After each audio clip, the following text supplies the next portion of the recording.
Magandang araw, Bagong Pilipinas. Bilang bahagi ng disaster response ng Philippine National Police, narito po tayo ngayon sa Barbosa Police Station at nakapanayam ang kanilang hepe na si Police Lieutenant Colonel Nacional upang ibahagi ang kanilang programa patungkol sa pagtulong sa mga nasalanta ng bagyo at habagat. Sa kabila ng hamon ng masamang panahon, patuloy ang Barbosa Police Station sa pagtulong sa ating mga kababayan na apektado ng bagyo at pagbaha.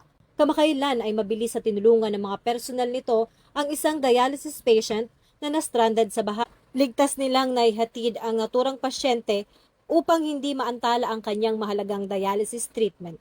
Tuloy-tuloy rin ang pagresponde at pagbigay ng libreng sakay ng kanilang istasyon sa mga stranded na commuter gamit ang bangka para sa rescue operations lalo na sa gabi.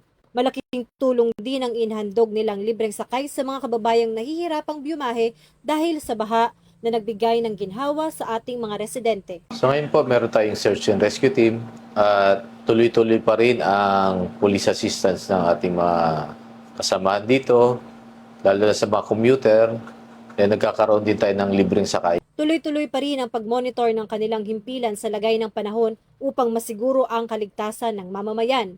Naka-alerto rin ang buong himpilan para matiyak ang mabilis na aksyon at kaayusan sa lahat ng oras, anuman ang pagsubok na kinakaharap ng bansa dulot ng bagyo at habagat. Mahigpit naman ang paalala ni Police Lieutenant Colonel Arwen Nacional sa kanilang mga kasamahang pulis at mga nasasakupan para sa pangkalahatang mensahe. Para sa ating mga kapulisan, so mag-iingat tayo at kailangan safe pa rin tayo. Hindi yung tayo ang magliligtas, baka tayo pang iligtas. So, kailangan alamin natin kung safe yung gagawin natin. Pag safety, go tayo. Pag hindi, iwas-iwas muna ng konti. Baka magkamali tayo pa ang ililigtas. Imbis na tayo ang magligtas sa kanila. Sa ating mga kababayan naman, mag-ingat po tayo lagi.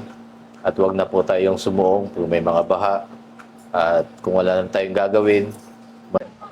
Mula rito sa Barbosa Police Station, Manila, ako po ang inyong Police News Network Correspondent, Patrolwoman Maria Sara Bernales, alagad ng batas, tagataguyod ng Balitang Pulis.